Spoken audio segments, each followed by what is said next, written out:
NTV.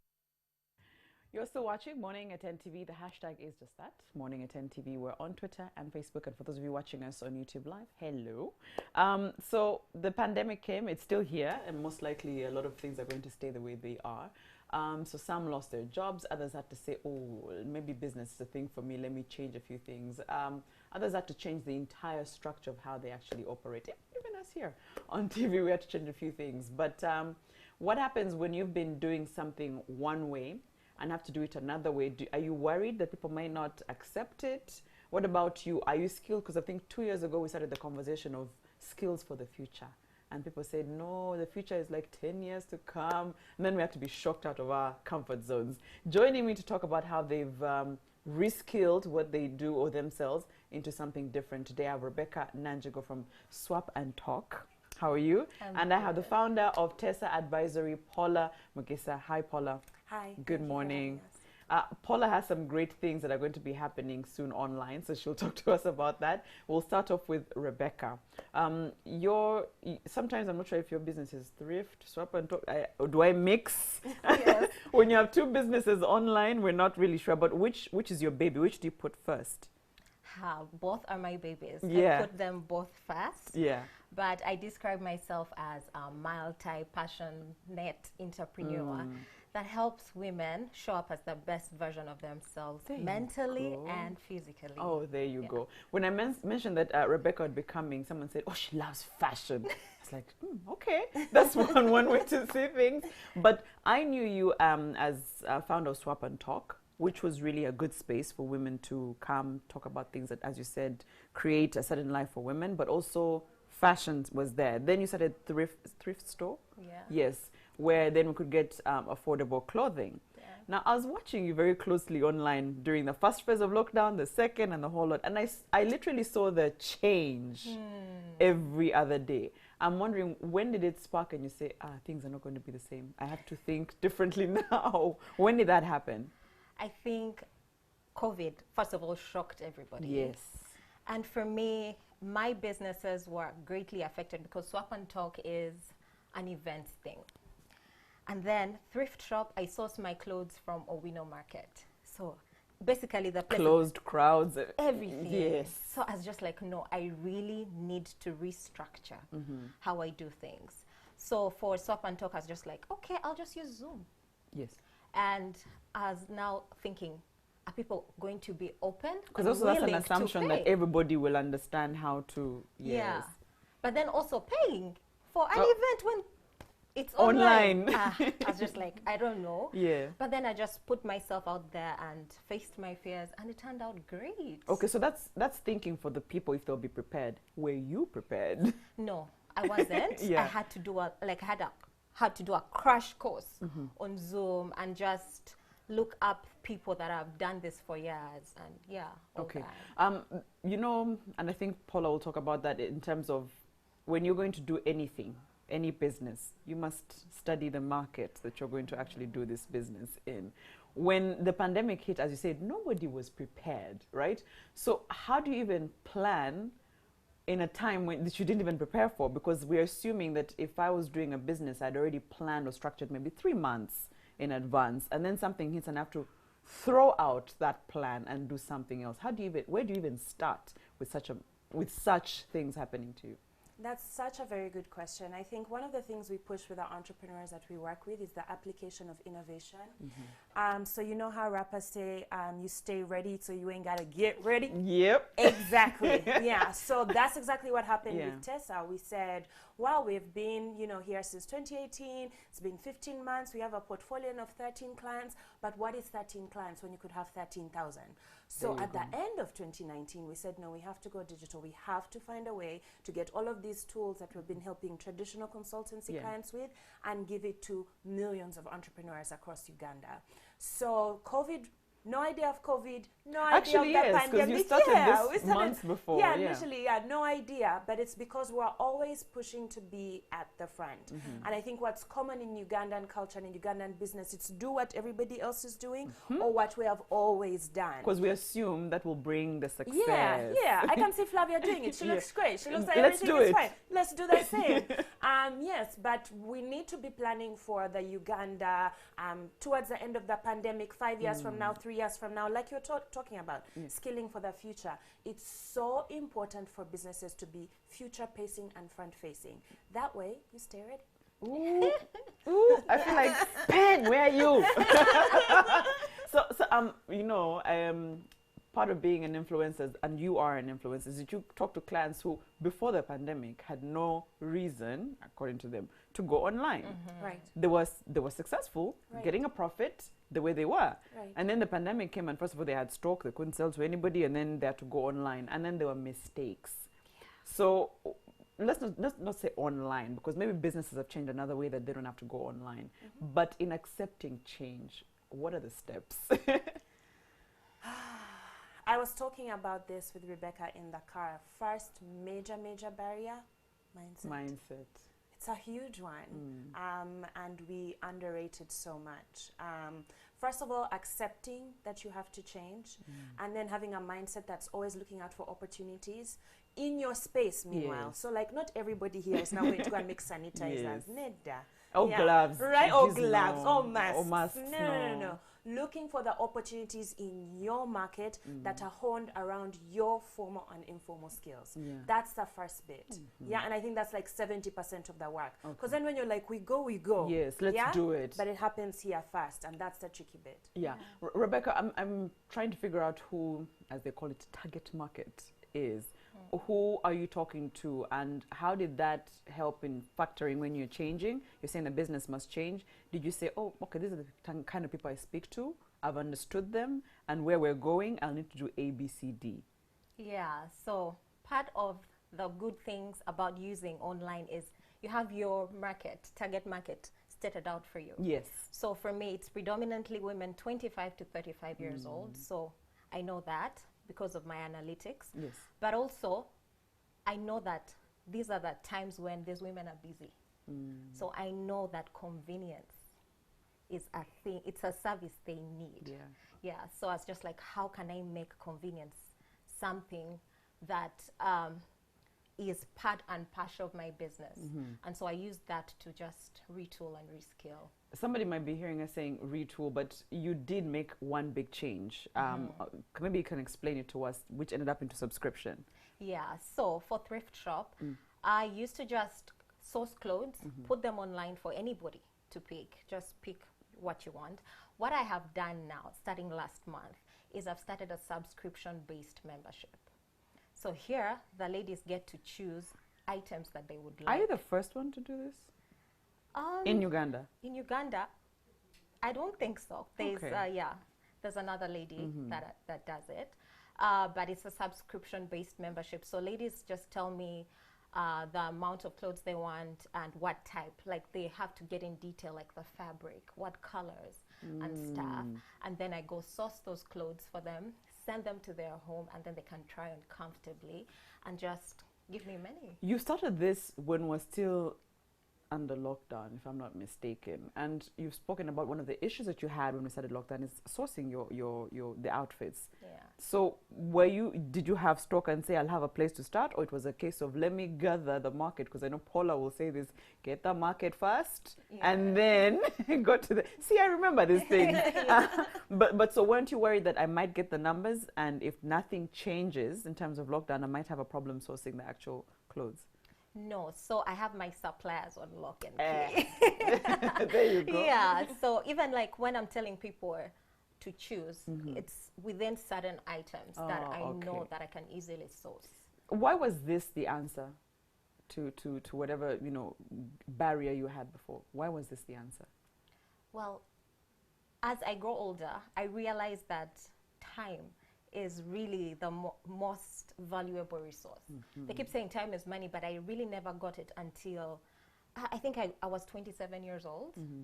And the older I grow, it's just like the years get shorter.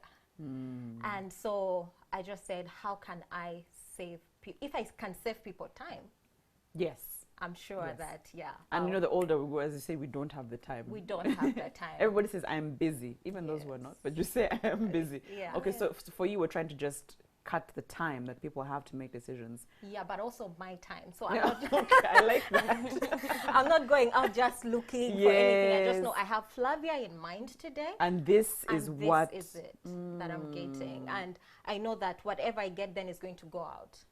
yes. So I don't have Versus you like just have stock dead and then. stock. Yes. I feel like you took one of Paula's classes. Yeah, I'm actually doing her She is. online course. Yeah. There you go. So we've been through a yes. lot together. I did want to add some Yes. things for the audience about Rebecca's business that are very unique. So many pivots and so many iterations. First of all, the subscription model is not common in Uganda. Not where at you all. pay and you go. Pay as you go, like MTN People tells like us. to Yeah. get. Yeah, Then and then you pay after I've gotten, right? But subscription, like I'm constantly paying you for what? So you know, she's selling the clothes, she's selling people, she's selling community, she's selling convenience, she's selling affordability, and the subscription model really and membership really lends itself to online businesses. So on top of trying to transition online and being online, Yeah. we have to think about the revenue models that attach themselves to that kind of business, right? Consistently, that are going to provide value to the people, that are also going to bring in consistent income for the business. yeah. Sorry. Yes. Yeah, I just want to say one other thing. Another thing is in terms of the sourcing, Yes. which is so good that you put out. Rebecca also tried, now I'm talking about her business, but Rebecca also tried and she said, you know, Paula has all these clothes, Flavia has all these clothes at their home. Yes. Why don't they swap them? And then why don't I pick pieces from different people? Because now, you know, markets are closed and Yes. vendors, you know, have to come to your home. Or you they're know, more with all sorts of- expensive now. Right, Yeah. there's also Yeah. that because they're paying more taxes. Yes. Importation now is taking longer, though they didn't stop cargo, but still, Yeah. a lot of things have changed. So those are very, very interesting pivots. And I think, Rebecca, didn't you make your first profit by having your event online than rather than going physical? Yes. Can you imagine that? Oh So my you, God. when you had the crowds coming to you and sitting around you, profit wasn't there. It wasn't there because I just had to pay service providers, food, camera people, what? So you were So- making money, but the cost of having it, you know, with people around you was more. And Was and more. were the numbers more online? No, the numbers were not more online. I had about 30 people for both, but Costs were cut costs down. were cut because people at their homes. I was not buying food. The only thing I had to pay for was Zoom.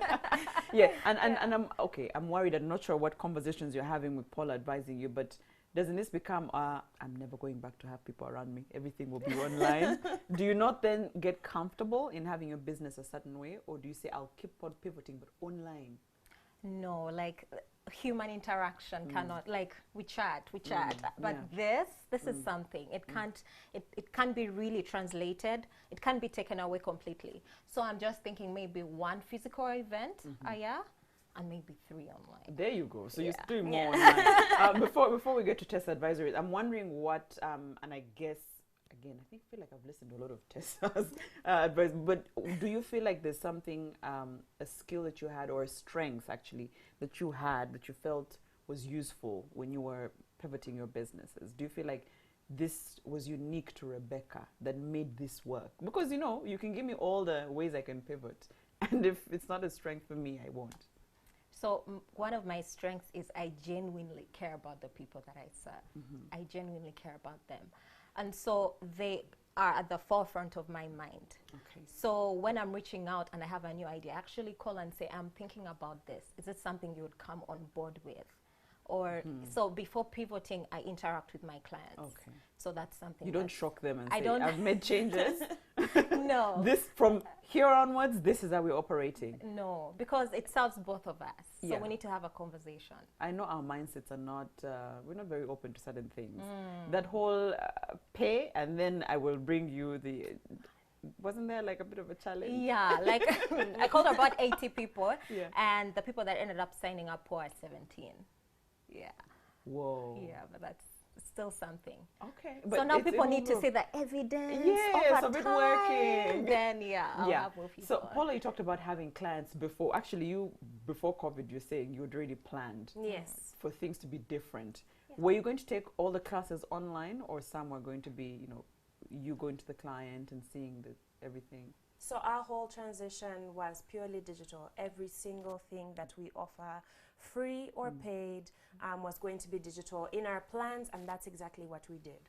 So transitioned advisory into business coaching membership and advisory, and then transitioned strategic technical help into online courses, and then transitioned skilling people to be able to do it for themselves as entrepreneurs into tactical session workshops.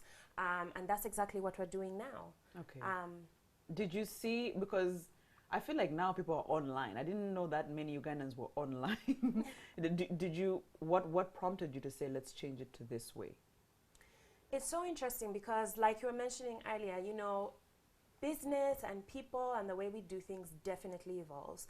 We have been forced to evolve because of the pandemic, but there are always, social and economic issues that force us to evolve. One of the pressing things that's coming out now and is a trend in business is entrepreneurs should start businesses for themselves. Rather than first going to see what other people think, start the thing, the one which you feel that people need. Introduce it to them, show it to them, show them the value. And I've always, for many, many years, had a passion of Ugandan. I know I wanted to work with Ugandan entrepreneurs. I know I wanted to work with Ugandan small businesses, but how to reach them? Yes. I was doing it for myself because I was like, I want to reach them, but I'm not reaching them. There were so many barriers. Traditional consultancy is so expensive for a small micro business. Many of the businesses that we're working with were medium enterprises, and that's how they were able to afford to pay us. I'm like, we are not reaching the people who I say I want to reach. And you weren't really saying, oh, I need to make money, everybody needs to pay me millions. No. Yeah, you were trying to make a change. I was trying to have an impact. I personally want to leave a legacy of doing entrepreneurship differently in Uganda, and that's Teesa's main role. Yeah, the first time I spoke to you, maybe a year ago, you were saying that we're glad Ugandans start businesses, but as you know, the biggest problem is that a year later, most of them aren't here, and you're saying we need to cross after that 1 year and see that work. But when you're interacting with businesses now, now that we're forced, as you said, to change, what is the biggest problem that entrepreneurs are having? So it's interesting, similar to Rebecca, a lot of the group that embraces change are women. We are more accepting to change. We are more accepting to being flexible. We naturally accommodate people. Yeah, that's true. And then there's this whole push in the air that we can do more and we can be more. But still, the biggest shift, I think, is mindset. It's belief. It's belief that you can do this, you can do it in Uganda, and you can do it extremely successfully. Yeah. So just to break it down for you, she's like a fixer, right? Right, Rebecca? She fixed my mind. Yes, because somebody was maybe saying, but what does she really do? Honestly, she fixes. She gets you where you are. Because I know with Teesa Advisory, you don't say, oh, let's go and start from the beginning. Wherever you find the business is where. So even if it's just an idea in my mind, and I haven't done anything, you help me. Yes, that's what I do. I'm a business development consultant. I've been doing it for over 10 years. I've already coached in this whole online thing, I think 50 entrepreneurs, plus many other things that we're doing, releasing courses, workshops, and so on. We have 30 businesses in our online cohort, all women from 23 to 51, from never started a business to have multiple businesses, and I've been doing it for 12 years, 20 years, 13 years. And I need structure and organization, but I also need to do things differently. And so what we do, in simple terms, is we strategize, we plan, we coordinate, and then we implement with you. Okay. So it's the now you said there are courses and all of that. So if there's a business that is already established, there's an individual who's, Ugandans like to say, I have some money. What business can I start? First of all, let's discuss that person. Can we discuss that person? I have like 2 million shillings. What sort of business can I do? And I think that question actually got worse in this pandemic. Yeah. For real. And you can't imagine how many times I get that So question. what do you tell such people? Right. It's so good you brought this up, because I said, look, we have to transition online. We have to start with one thing. And what are Ugandans always asking? I have money, what can I start? Yes. Meanwhile, we think it's something Flavia is supposed to tell me. Yes. I'm the one going to drive. Until, and oh, you push know it. what? Nowadays, Now- matoke. And it's a special kind of matoke. Yes, this so if you go works. to Ginger, Oh, you'll come and now just everyone is going to buy it. Yes. Yeah. So we came up with something that's our own, that I'm so proud of. That's the business ideation process. Yes. It's forcing you as Flavia, our audience, to do internal exploration. What are my interests? What are my passions? What are my recent activities, formal skills, informal skills, bringing all of those together into a long-term business with multiple income streams, right? Yes. That can have national reach. And one of the things we really want for Ugandan businesses is we must be able to compete globally, which is not common. Kenyan businesses are doing it, Tanzanian businesses are doing it, Ugandan businesses are not. I mean, if you just go into Capital Shoppers, just you're trying to choose tea, just tea for the house, and then you see a box of, you know, Ugandan tea and Kenyan tea, naturally packaging, colors, options, variety, placement. Yes. You're just and you want to support, you know, the Ugandan business, but then you're pressed for choice and preference because there's so many. Because unfortunately, and I'm glad you say that, and I think even Rebecca would have seen that, because now that you're online, you're not competing with just a Ugandan business. Exactly. Now we have options, and we're seeing, because let me tell you, people online, if you go through someone's feed, they have someone in Bulgaria, someone in the US, they're following everybody and anything, and the inspiration is far and wide. So somebody's going to tell you their idea of what makes them look good based on so many inspirations. So when you say that and you're going to a supermarket, you're not putting your tea with just the Ugandan tea. Or you're not competing with just the Ugandan and say, have a shelf for just Ugandan products. Yeah. So that we can walk there. No, unfortunately, they'll place your product right there next to somebody who's put in time and effort to actually make their brand good. So I'm thinking about price. Given that the pandemic came and people weren't willing to spend as much, maybe we start with you, Rebecca. Wasn't that tough to actually tell people now you get to pay? Or even now, how is the business working given that people aren't, maybe we're getting it wrong, maybe people are willing to spend? Well, you know, it's like saying, even before the pandemic, that everybody could afford your product or everybody couldn't afford your product. Yeah.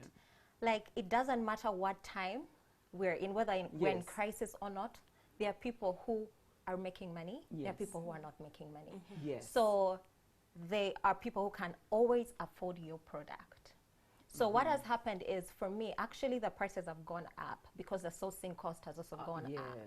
But I still have people that I'm actually making more money than I used to make before. Really? Yes, because of that convenience aspect that I've now introduced that people actually need. So people can always afford this whole mentality of, oh my God, people are now broke. People, nobody It's has a money. mindset There's no money in the thing. economy mindset. Yes. Yeah, so, and maybe you can talk on that, because I'm sure clients come to you and think, oh, my business won't thrive actually right now because maybe people are broke, as they call it. Yeah. How do you speak to somebody like that and say there's a place for you in the market? You just need to find it. Yeah, so we say there's a place for you in the market, you just need to find it, and then we find it with them. And it's so exciting to see our customers, our entrepreneurs going through our ideation process and actually feeling like this can work and we're going to drive it. Okay. One of the things people are investing right now is in education. And, you know, just like we're talking about skilling on this show, how can I build this thing I have into a business? How can I add on to the skills that I already have? Again, to leverage those skills in order to make money. So people are investing in that heavily. That's why we've had so many webinars and master classes and online, I don't know, talk. Yeah. But I'm wondering if I go through the course and at the end you're like, you know what, Flavia, there's no business for you. You really cannot do this.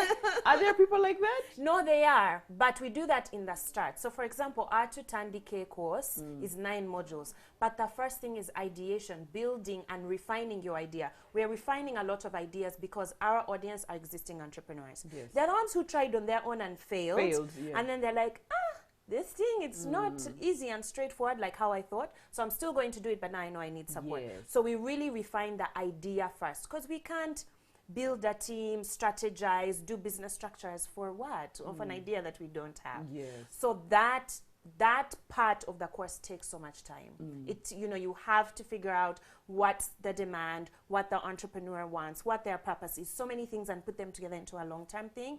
And there are so many people who are like, that's not For you. Yeah, that's not going to work. What I think I like hearing you speak is that there are lots of people today, especially, who aren't willing. Maybe I'm Flavia. I work on TV. I'm not willing to leave TV because it's an income. Yes. But I want to start something else because I need more money. Right. And so you have those who are saying side hustles, who aren't willing to give 100% of their time to a business. Yes. Do you have such clients, and do you encourage them to leave one job for another or make it work?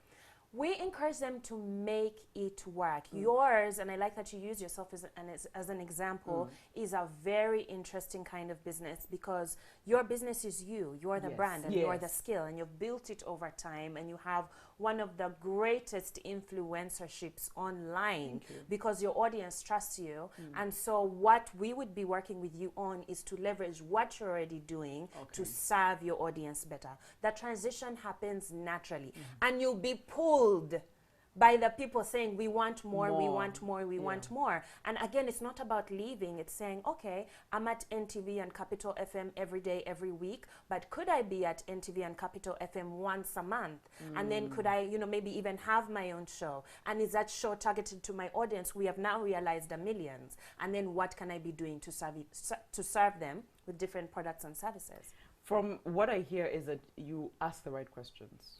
That's really the business. Do you know what I mean? Because I think where we fail is we don't ask ourselves the right questions. Yes. And so you end up saying the same thing of, that's why people come out and say, I have money, what can I do? Or how did you do your thing? How did you get it right? And then they start taking notes, and then they just do exactly what you've done. So somebody watching and they would like to take part in these courses, learn, or come to you and find where they fit in there. Yes. I'm going to tell you that, but right before, I loved how you said you asked the right questions. We always say the value that you're going to give, that you have, we don't give you that. We just give you small structure, push you good guidance here, small framework, that's it. But everything else you have, she has.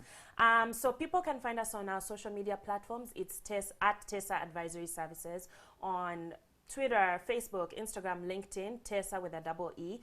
Something that's really special that we're doing is a virtual business tour. So it was going to be an actual physical tour, like Swap and Talk events. I've always had the mind to go across the country telling people about business and getting them to push. So a virtual business tour, the most important thing about it is has a free masterclass on business ideation, what I was talking to you about, our major problem of what are we going to start.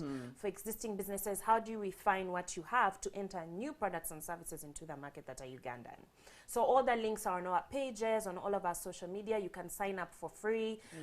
All you need is internet-enabled device, data, email address. And then we show you how to ideate. And more importantly, we show you how to attach a revenue model through customer acquisition. We need to make money. We have to! Like, we have to. Otherwise, You say, Rebecca? I don't understand people who say 2020 is a dead year. What does that Oh, even Rebecca, mean? brag if you know. Honestly, and What I does have that to give like mean? all the credit to Teesa Advisory and Paula's company. Yeah. Because what she does is really show you the possibilities. And in Uganda, we are a third world country. One of our best things is we see trends. They happen in the US, then they go to South Africa, then they come to Kenya. It takes like 2 years before things catch here. So you can see things coming. Yes. So because Teesa is an online business, they have that thing of catching trends before. So quickly. So as the thing is just starting, they open your mind to possibilities, and you can see how it's happening in the States and maybe South Africa, and before it comes to Kenya, and then before the Ugandan market is ready, you've already started. When they're ready, they're like, yeah, that's the person for the thing. Right. So that's something that Teesa has done for me. I was watching one of her Instagram stories yesterday, and she was sharing how, I really don't know if you're going to credit Paula here, but you had a board with names, who are your clients, and a few things. We couldn't really see what it is, but I'm guessing it's who, if it's Flavia, it's what she likes, the colors, the clothes and the styles and everything. Exactly. Those, and I've actually supported her business before COVID. She's my client. And she had where she would actually write you a few notes. And before I'd actually remove the clothes to see if I like the clothes, I'll just stick with the note because then you've won my heart. You understand? So I'd stay there with the note. And I was thinking to myself, so where is she getting these ideas? Because they're unique. You understand? So are you online constantly searching, which I guess you could speak to if it's an advantage, that if you're online, it's not that I need to go to school, sit for 2 years and reskill myself. Is there an advantage in being online because you're finding these little ideas everywhere? Yeah, there's an advantage to being online, but also it's my personality. Like I told you, one of my strengths is I genuinely care about the people. So that thing of writing notes, by the time someone is giving you money, even though it's 10K, they have removed something that's important. So I value that very much. So I let people know that I value them giving me like money to exchange value. But also I study a lot online. I buy a bunch of courses every year. And I just study from the people that I admire, and then I'm always online, studying. So just opening my mind to all the possibilities. People, I'm also inclusive in that we don't really like investing in ourselves. We look for free, we'll click that. Yeah. Anything that has money, you're like, But maybe you can speak to that on somebody who you talk to and you see you could help them, but they haven't yet understood that they need to invest in themselves. That's why a virtual business tour is so important, because every Ugandan entrepreneur can be a part of it. We are targeting existing entrepreneurs, but we're getting so many aspiring and new entrepreneurs as well, and it's free. Free. Business ideation, refine idea. Customer acquisition, how do we make money and attach a revenue model to this idea, and then test it, by the way. It's not just for knowing, it's for implementing. Yeah, and then you just sign up for free. And the great thing about it is the live events are happening, you know, like 10 to 12, right? But you guys are here, you're working, you know, the cameraman is working. So and also there's a fatigue of online webinar, online masterclass. So we're just a bit tired. So what we're doing, we're saying it's okay. It's just going to take you literally 1 minute. Put your email on there. We will pre-record everything for you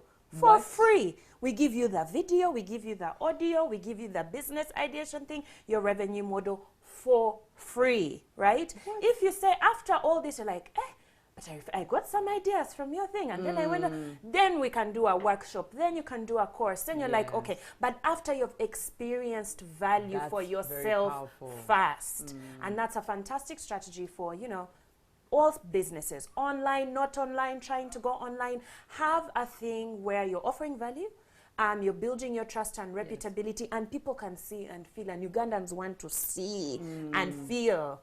Absolutely. And then sell them later. I think that's so important. Yeah, absolutely. And just as we wind up, you'll probably remind us where to find you. But that thing we're talking about, how some people say, it's not really about money for me.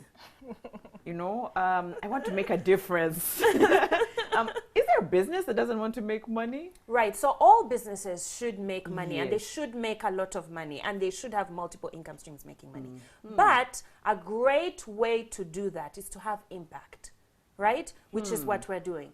Have an attitude of servitude and leveraging online technologies to help you serve 13,000.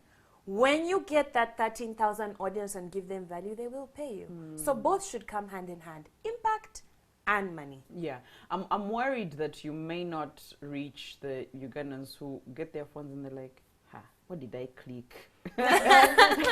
You know, how do I go back? How do I? Yes. What is this? You know. So are you able to reach those who, because they're majority, especially SMEs? Yes, technology is a huge barrier, even when people are interested, even when they want. And so one of the things that we're doing is, other than producing the course, we're producing a course on how to use the course, on how to log in, on where to press. And then on top of that, we're counting on Flavia is going to be like, listen to her mom or her sister. She's going to say, listen, you have to sit down. They even did for you a video on how to use their thing. Me, I've sent you in WhatsApp. Just when you reach home. Just try it. Just try it. Yeah. So how can we find Rebecca's businesses? And of course, I will repeat for us how we can find you. Yes. So I'm on Instagram predominantly. At Swap and Talk. Swap and Talk, and then at Thrift Shop UG. Yes. And also has, because then and my personal one is Rebecca at Rebecca Nanjego. There you go. Yes. We have a website, so www.teesa.co.ug. Teesa Advisory is on all social platforms, so you can find all our links and all of our information And ask there. questions. And ask questions. We get a lot of emails at communications with an S at teesa, teesa.co.ug. I'm going to sign up because I need to pivot, guys. Yay. I need to. That's it for this segment. Of course, more on Morning at NTV.